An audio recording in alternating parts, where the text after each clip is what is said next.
તો મિત્રો આજના સૌથી મોટા સમાચારની વાત કરીએ તો હવામાન વિભાગની આગાહી મુજબ ગુજરાતમાં આગામી 27 થી 28 જુલાઈ સુધી સાર્વત્રિક ભારેથી અતિ ભારે વરસાદની આગાહી કરવામાં આવી છે। તો મિત્રો આજના ગુજરાત બજારમાં સોના અને ચાંદીના ભાવ જોઈએ તો 24 કેરેટ સોનું પ્રતિ 10 ગ્રામ આશરે 1,43,000 રૂપિયા જોવા મળ્યું હતું, જ્યારે ચાંદી પ્રતિ કિલોગ્રામ 2,26,000 રૂપિયા જોવા મળી હતી।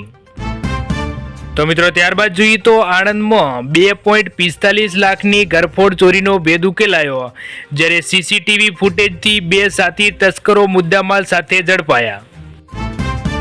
તો મિત્રો ત્યારબાદ જોઈએ તો ગુજરાતમાં ચાંદીપુરા વાયરસનો કહેર વધ્યો હતો, જ્યારે અત્યાર સુધીમાં 12 દર્દીઓના મોત થયા અને 15 સેમ્પલના રિપોર્ટ પેન્ડિંગમાં છે। તો મિત્રો ત્યારબાદ ગાંધીનગરમાં ચાંદીપુરા વાયરસનો કહેર જોવા મળ્યો, જ્યારે કલોલમાં 2.5 વર્ષના માસૂમ બાળકના મોતથી આરોગ્ય તંત્ર દોડતું થયું હતું। તો મિત્રો ત્યારબાદ જોઈએ તો ગીર સોમનાથમાં કલેક્ટર જિલ્લા સ્વાગત કાર્યક્રમમાં ફરિયાદો સાંભળી હતી, જ્યારે સમય મર્યાદામાં કાયમી ઉકેલ લાવવા અધિકારીઓને સૂચના આપવામાં આવી। તો મિત્રો ત્યારબાદ જોઈએ તો સીએમ ભૂપેન્દ્ર પટેલની ડિજિટલ સરપ્રાઇઝ વિઝિટ કરવામાં આવી, જ્યારે મહેસાણા, કચ્છ અને ભાવનગરના જિલ્લામાં સ્વાગતમાં અચાનક જોડાયા, જ્યારે પેપર પર નહીં અરજદારને સંતોષ થાય એવો નિકાલ કરો।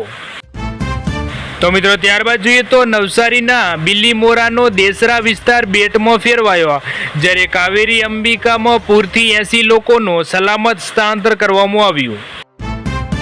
તો મિત્રો ત્યારબાદ જોઈએ તો આરોપીના વાળ પકડી દંડા ફટકારનાર ડીસીપી નકુમની મુશ્કેલીમાં વધારો થયો, જ્યારે વકીલની રજૂઆત બાદ હાઈકોર્ટ સુસુઓમોની કાર્યવાહી શરૂ કરી સસ્પેન્ડની કગાર પર આવ્યા।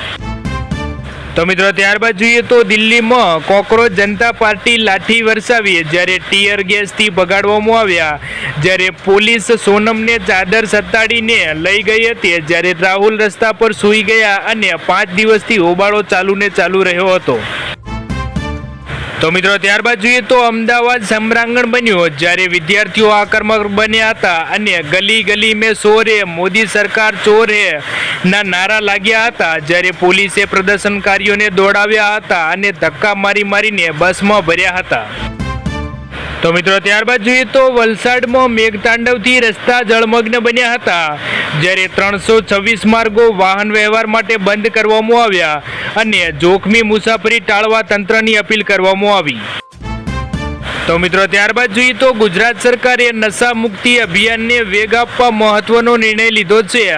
રાજ્યની તમામ 34 જિલ્લા હોસ્પિટલોમાં 15 બેડના ડી એડિકેશન સેન્ટરો શરૂ કરવામાં આવશે, જ્યારે 2026-27 સુધીમાં 14.90 કરોડના ખર્ચે મંજૂરી આપવામાં આવશે। તો મિત્રો ત્યારબાદ જોઈએ તો સુરતમાં માતા સાથે મજાક મસ્તી કરતી વખતે અચાનક ઉલટી બાદ ઢળી પડી હતી, જ્યારે અમદાવાદથી ઘરે આવેલી 15 વર્ષીય કમ્પ્યુટર એન્જિનિયરિંગની વિદ્યાર્થીની ઝેર પીને આપઘાત કર્યો હતો, કારણ અકબંધ રહ્યું છે। તો મિત્રો આજના વિડીયોમાં આટલું જ। જો વિડીયો પસંદ આવ્યો હોય તો વિડીયોને લાઈક કરી દેજો અને આવા સમાચાર માટે આપણી આ ચેનલને સબસ્ક્રાઈબ જરૂરથી કરી લેજો।